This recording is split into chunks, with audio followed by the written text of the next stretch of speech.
The dust storm howled across the Kepler 442b settlement like a living creature, battering the reinforced windows of Marcus Drayton's agricultural station. He'd grown accustomed to the loneliness of frontier life, spending his days coaxing earth crops from alien soil while the nearest human neighbor lived 15 kilometers away. Tonight, the isolation felt heavier than usual. Marcus adjusted the hydroponics monitors, watching nutrient levels fluctuate on glowing screens. 3 years he'd been here. 3 years of voluntary exile after the farming accident that claimed his brother. The guilt had driven him to the edge of human space, where only the desperate or the determined dared to settle. The proximity alarm shattered his melancholy thoughts. Someone was outside. Impossible. The storm's fury made travel suicidal. Marcus pulled up the external cameras, squinting through the swirling orange dust. His breath caught. A figure lay crumpled against his door, and something smaller huddled over it. Training overrode hesitation. Marcus grabbed the emergency respirator and sealed his environment suit. The airlock cycled with agonizing slowness. When the outer door opened, the storm's roar became deafening. He stumbled forward, dropping to his knees beside the fallen figure. Not human. Definitely not human. The woman's skin shimmered with an iridescent quality even through the dust, pale blue fading to silver at her extremities. Her elegant features were humanoid but refined, almost ethereal. Blood-violet blood seeped from a wound on her side. Beside her, a child with the same luminous skin stared at Marcus with huge, terrified eyes. "Please," the child whispered in surprisingly clear English, her voice like crystal chimes. "Help mother, please." Marcus didn't hesitate. He'd seen enough death. He scooped the unconscious woman into his arms, shocked by how light she felt despite her height. The child clutched his sleeve as he carried them both inside, the storm erasing their tracks within seconds. The airlock sealed behind them.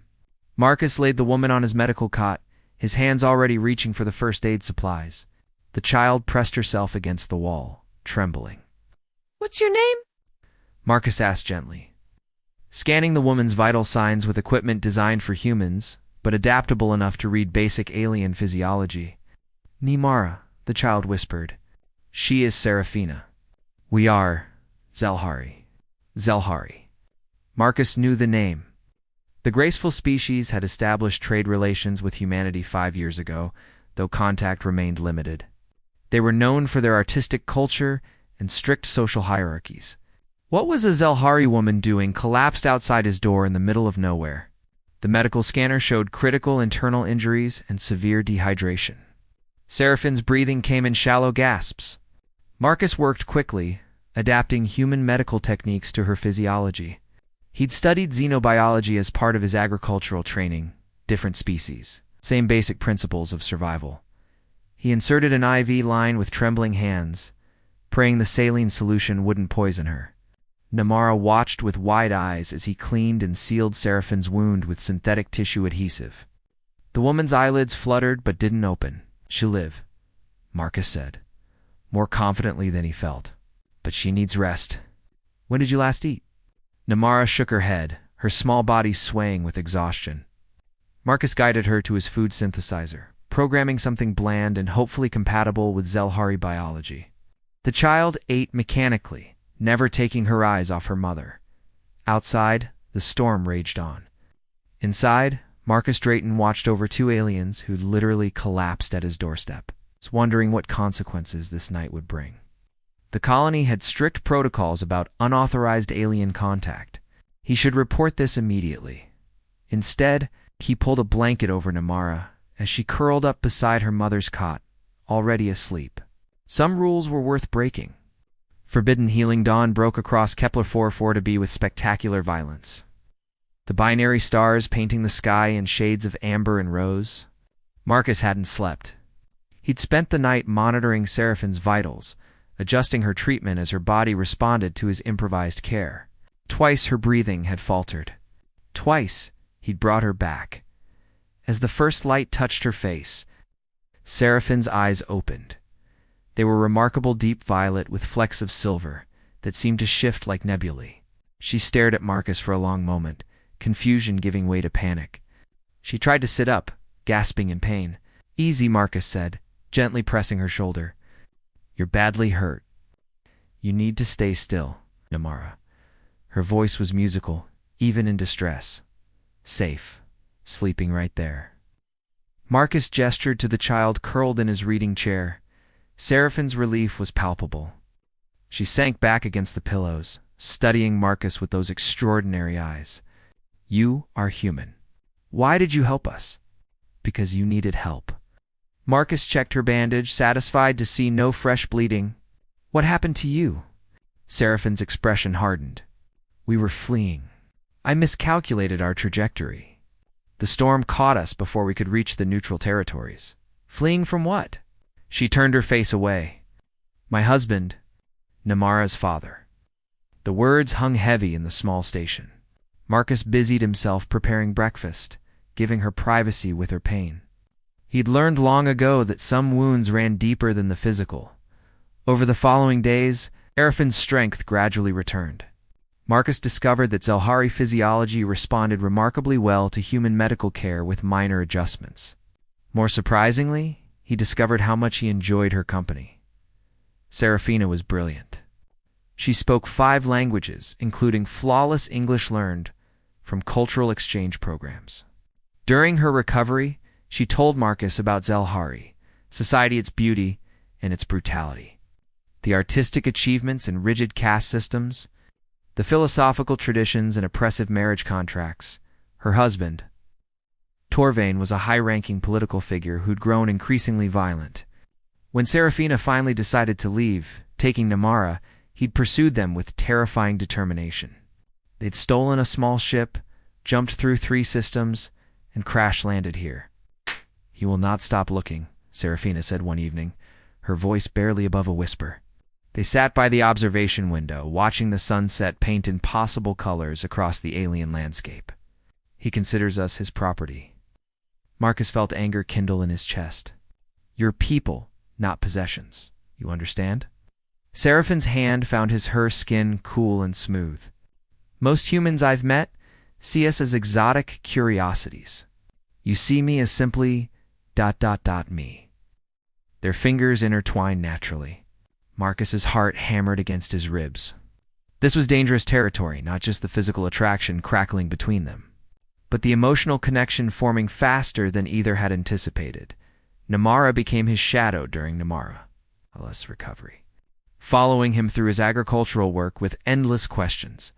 She was fascinated by earth plants, marveling at tomatoes and wheat as if they were magical artifacts. Marcus found himself telling her about his childhood on Earth, his brother, the accident he'd never discussed with anyone else. "You carry sadness like mother," Namara observed with a child's brutal honesty. "Maybe that's why you're friends." Friends. The word felt inadequate for what was developing between Marcus and Serafina. Late at night, when Nimra slept, they talked for hours. She taught him Zelhari poetry, laughing at his clumsy pronunciation. He showed her pictures of Earth's oceans, describing waves to someone who'd only known desert worlds. 1 week after their arrival, Marcus received a message from the colony administrator. Standard check-in required every 10 days. He had 3 days to respond or face an inspection visit. "I have to report you," Marcus said, hating the words even as he spoke them. "Colony regulations, I understand?" Serafina stood by the window, her reflection ghostly in the glass. "We've imposed upon your hospitality too long already. When the storm season passes, we'll continue to the neutral zone. Your ship is scrap metal. You won't survive out there. Won't survive if Torvain finds us either." She turned, and Marcus saw fear beneath her composed exterior. "I've put you in danger just by being here." Marcus crossed the room before he could think better of it. "I'm not going to let anything happen to you. Either of you." Serafina looked up at him, so close he could see the subtle play of light across her skin. "Why? We're strangers. Aliens. This isn't your problem. Maybe I'm tired of running from problems." His hand rose to cup her face, thumb tracing the elegant line of her cheekbone. "Maybe I'm tired of being alone, Marcus. ... His name on her lips sounded like music. He kissed her then, soft and questioning. Serafina made a sound of surprise that melted into something warmer. Her arms circled his neck, pulling him closer. The kiss deepened, becoming something neither had expected but both desperately needed. When they finally parted, both breathing hard, Serafina rested her forehead against his. This is impossible. We're from different worlds. Different species, I know. Marcus smiled despite everything. But right now, I don't care.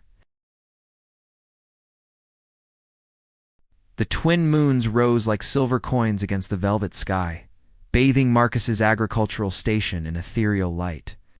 2 weeks had passed since that first kiss. 2 weeks of stolen moments and growing intimacy, while Seraphine's wounds healed and something far more permanent took root between them.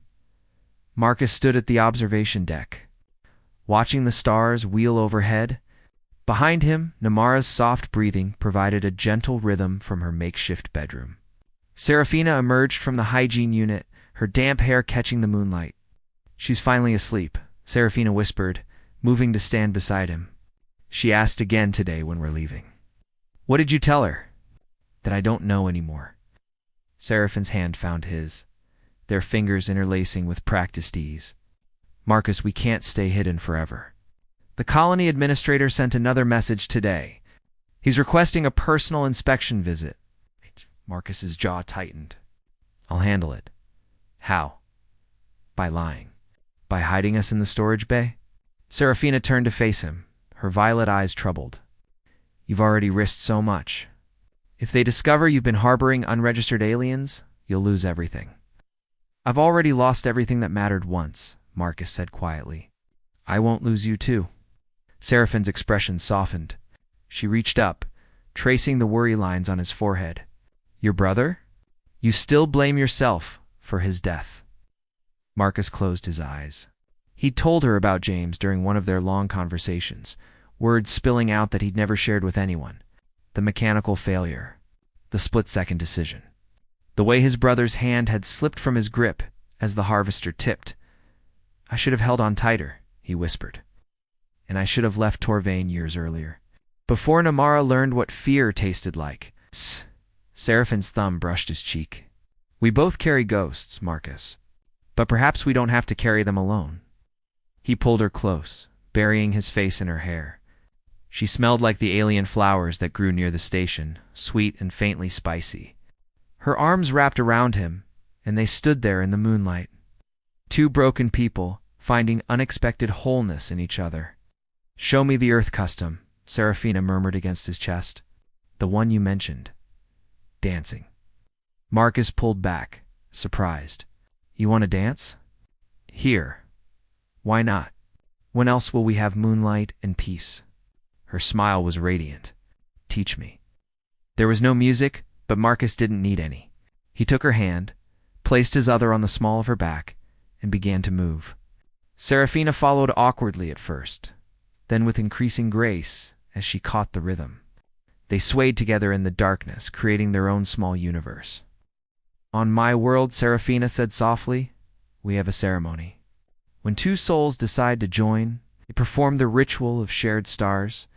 They stand beneath the night sky and speak their truths, every fear, every hope, every secret. Sounds terrifying. It is. She looked up at him. But it creates honesty, perfect trust. Would you share stars with me, Marcus Drayton? His heart hammered. This felt bigger than a dance, bigger than stolen kisses. This felt like a threshold. Yes, they sat on the observation deck floor, legs crossed, knees touching. The moons watched impassively. I'm afraid, Marcus began, the words harder than he'd expected. Afraid that I'm not strong enough to protect you, that I'll fail you the way I failed James, that one day you'll look at me and see someone who couldn't save the people he loves. Serafina squeezed his hands. I'm afraid that Torvain will find us, that Namara will never know safety, that you'll wake up one day and realize you sacrificed your life for aliens you barely know. She paused, then continued with painful honesty. And I'm afraid of this of what I feel for you. Because it's real, Marcus. This isn't gratitude or proximity or loneliness. I'm falling in love with you, and that terrifies me." The confession hung between them like a living thing. Marcus's throat tightened with emotion. "I love you too. God help me, I do. I've known it for days, but I was too scared to say it." Serafina leaned forward, capturing his lips in a kiss that tasted of tears and hope. It started gentle but grew hungry, desperate, as if they could chase away all their fears through physical connection. Marcus pulled her into his lap and she came willingly, her legs wrapping around his waist. "We shouldn't," she breathed against his mouth, even as her hands tangled in his hair. "Namara is asleep," Marcus finished, trailing kisses down her throat. "And we deserve this. One perfect moment." They made love slowly, carefully, learning each other's bodies with reverent attention. Seraphine's skin glowed softly in the moonlight, the iridescence responding to her arousal. Marcus mapped every luminous inch of her, committing it to memory. She gasped his name in Zelhari, then in English, her voice breaking with pleasure. Afterward, they lay tangled together beneath a spare blanket, watching the stars wheel overhead. Serafina traced patterns on Marcus's chest, her touch feather-light. "In Zelhari culture," she murmured sleepily, "when you save someone's life, their fate becomes bound to yours. I am yours, Marcus.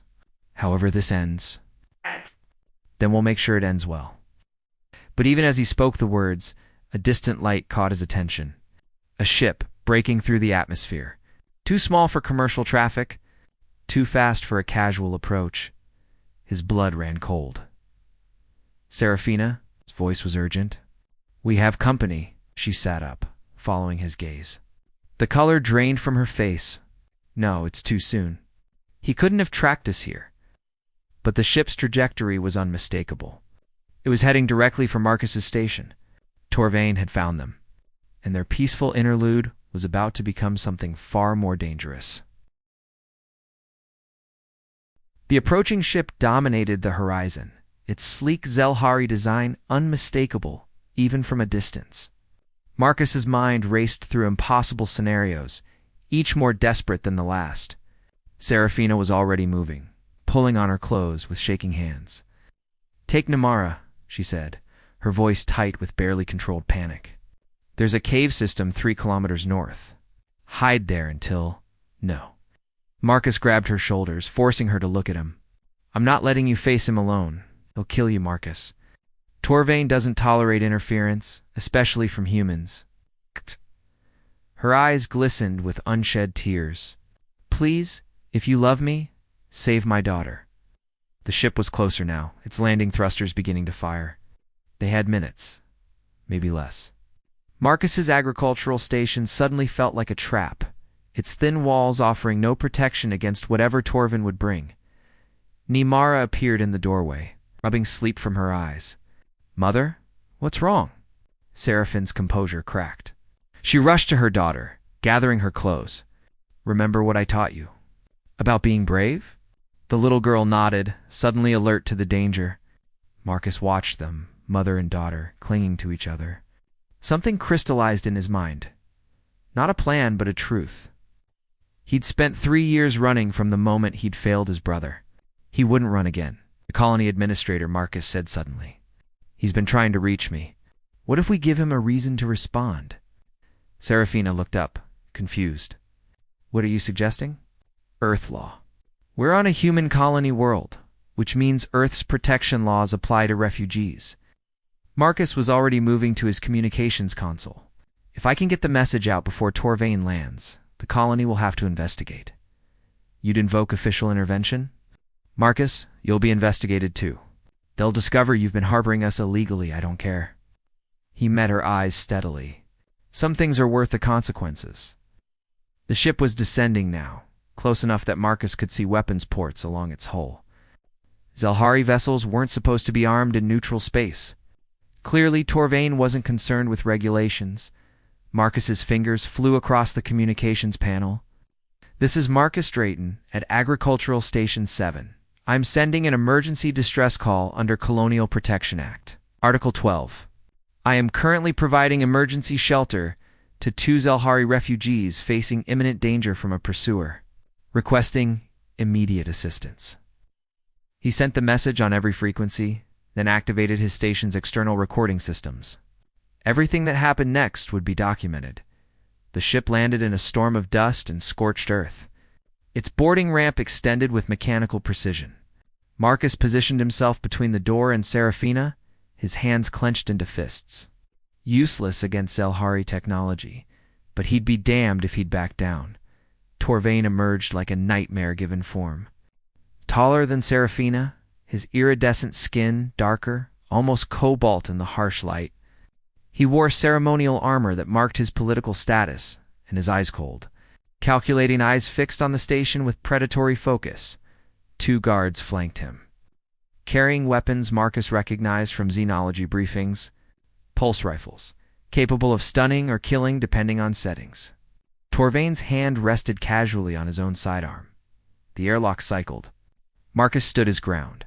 Torvain entered without invitation, his gaze sweeping the modest station before settling on Seraphina and Namara. His expression was unreadable, but his voice dripped with contempt. Seraphina, you've led me on quite a chase, he spoke in English, presumably for Marcus's benefit, and you've dragged our daughter into this human's hovel. How far you've fallen, I'm not going back. Seraphine's voice was steady, though Marcus could see her trembling. Namara deserves better than watching her mother become a political ornament. What Namara deserves is a father. Torvain's gaze shifted to Marcus. And you, human, do you understand the laws you've broken? Harboring a married Zelhari woman. Interfering in family matters. I understand that Seraphina and Nimera are refugees seeking protection, Marcus replied. Under Earth law, they have rights. Torvain's laugh was sharp and humorless. Earth law. You speak of laws while standing between a man and his family.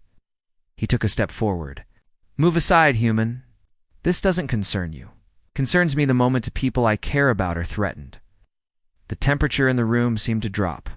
Torvain's hand moved toward his weapon. Marcus's heart hammered, but he didn't move. Behind him, Seraphina made a sound of protest. Marcus, don't. Touching. Torvain's voice was ice. The human plays hero. Tell me, do you truly think you can stop me? I could kill you where you stand, claim self-defense, and no one would question it. Maybe, Marcus agreed, but I've already sent a distress call to the colony administrator. Everything you do here is being recorded. Kill me, and you'll have to answer to both human and Zelhari authorities. Torvain paused, his expression darkening. You're bluffing. Try me. The standoff stretched, seconds feeling like hours. Marcus could hear his own heartbeat, could feel Seraphine's presence behind him like a tangible thing. Namara whimpered softly. Then in the distance, the unmistakable sound of atmospheric engines. Multiple ships approaching fast. The cavalry was coming. Torvain's face twisted with rage. This isn't over, Seraphina. You belong to me. The girl belongs to me. Your human protector has only delayed the inevitable. We'll see, Marcus said quietly.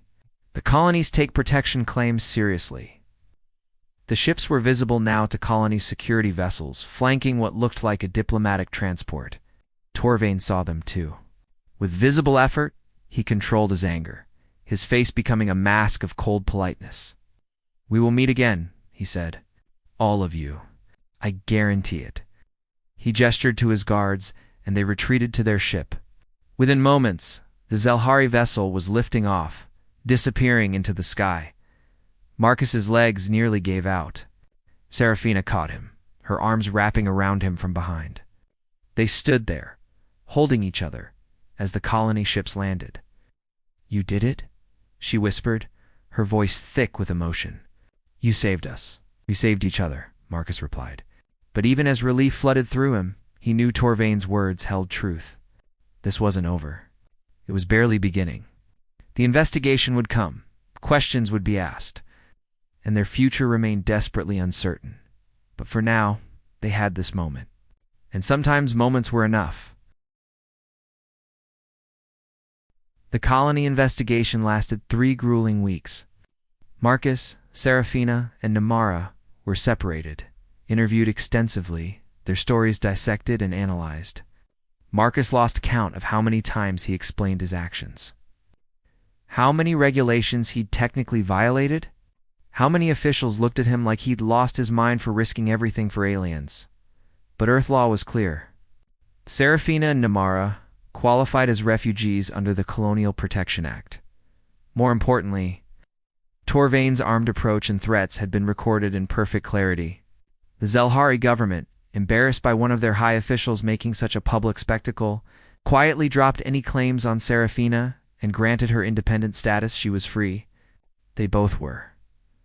Marcus stood outside the administrative building, watching the sunset paint the sky in shades of amber and violet.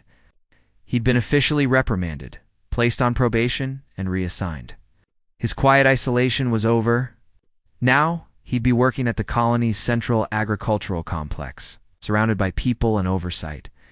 He found he didn't mind as much as he'd expected. Marcus. Namara's voice rang out across the plaza. She ran toward him, her small form moving with renewed energy. Behind her, Serafina walked with measured grace, carrying official documentation. Her face broke into a radiant smile when she saw him. "It's done," she said, holding up the papers. "Full refugee status. Work permits. Everything, we can stay." Akuz pulled them both into an embrace, his heart nearly bursting. "Where will you go? What will you do?" Serafina pulled back, her violet eyes dancing with mischief. Actually, the Colony Council made an interesting proposal. They want to establish a cultural exchange center, a place where humans and Zelhari can learn about each other's traditions, share knowledge, build understanding. She paused dramatically. "They asked if I'd be interested in directing it." I said yes. She took his hand, her thumb tracing familiar patterns across his knuckles, but only if they agreed to one condition. I wanted to work with someone who understands both worlds. Someone patient, kind, and stupid enough to risk everything for two strangers in a storm. Marcus's breath caught. "You want me to work with us? Build something new. Something that proves humans and Zelhari can be more than just trading partners." Seraphine's expression grew serious. "I know it won't be easy. There will be people who disapprove, who think we're too different. But after everything we've been through, I'm in," Marcus interrupted. "Whatever you need, I'm in." Namara tugged on his sleeve. "Does that mean you're staying with us?" "Like a real family." Marcus knelt down to her level, his throat tight with emotion. "If your mother will have me, I'd like nothing more." "She will," Namara said with absolute certainty. "She loves you. She told me. She said you're her heart star." Seraphine's cheeks darkened, with something close to a blush. "Namara, what? You did say that. I heard you when you thought I was sleeping." Marcus stood, pulling Serafina close. "Heart star. It's Zelhari. It means someone whose light guides you through darkness." She pressed her forehead to his. "Someone you'd cross stars to find." They kissed as the twin moons rose overhead, Namara making exaggerated gagging sounds beside them. When they finally broke apart, laughing, Colony stretched before them, no longer a place of exile, but a home being reborn. The months that followed were transformative. The Cultural Exchange Center opened to cautious enthusiasm. Humans learned Zelhari poetry and philosophy. Zelhari discovered Earth's musical traditions and culinary diversity. Nimura became something of a celebrity, the first Zelhari child in the colony. Her infectious curiosity, bridging gaps that adults found harder to cross. Marcus and Serafina worked side by side, building programs and forging partnerships. They faced opposition. There were always those who feared the different, who whispered about unnatural relationships and species mixing. But for every closed mind, they found 10 more that were open, eager to learn, ready to embrace a future where the stars weren't barriers, but bridges. 6 months after the standoff with Torvain, Marcus stood in the center's main hall, watching humans and Zelhari share a meal together. It still felt surreal sometimes, this new life he'd stumbled into. Serafina appeared at his elbow, as she so often did, her presence now as familiar as breathing. "Torvain sent another message," she said quietly. "His final one. He's signed the dissolution papers. We're legally free. He's remarried already, apparently, to someone more amenable to political ambitions." Marcus searched her face for sadness, but found only relief. How do you feel? Like I can finally breathe. She leaned into him. Like I can build something real without constantly looking over my shoulder. Speaking of building something real, ... Marcus reached into his pocket, pulling out a small box. Seraphine's eyes widened. This isn't a Zelhari heart bonding ceremony or a human marriage exactly, but I thought maybe we could create our own tradition. Something that belongs just to us. Inside the box, 2 rings glowed softly, one made from earth silver, one from Zelhari crystal. Each embedded with a fragment of the other's material, human and alien, merged into something new. Marcus Drayton, Seraphina whispered, tears streaming down her luminous cheeks. Are you proposing to me? I'm proposing we write our own story. No rules except the ones we choose. No boundaries except the ones we set together. He took her hand. Will you share stars with me? Today, tomorrow, and every day after? Yes. She laughed through her tears, pulling him into a kiss that felt like coming home. Yes, to everything. To building this life together, to being a family. To proving that love doesn't need to understand everything about someone knit, just needs to choose them, again and again. Nimra appeared between them, wrapping her small arms around both their waists. So you're my father now? Really officially? Marcus lifted her up, holding both his girls close. If you'll have me, I'll have you, Namara said seriously. You make good pancakes, and you make mothers smile. That's all I need in a father. The 3 of them stood there in the center they'd built together, surrounded by the future they'd fought so hard to claim. Outside, the twin moons rose over a colony learning to embrace diversity. Inside, a human, a Zelhari, and her daughter proved that family wasn't defined by species or tradition. Sometimes, the best stories begin with a collapse at a doorstep. Sometimes they end with building something stronger than either person could create alone. And sometimes, the most extraordinary thing that can happen is finding your heart star in the darkness and choosing to never let them go. Their adventure was just beginning, but this time, they'd face it together.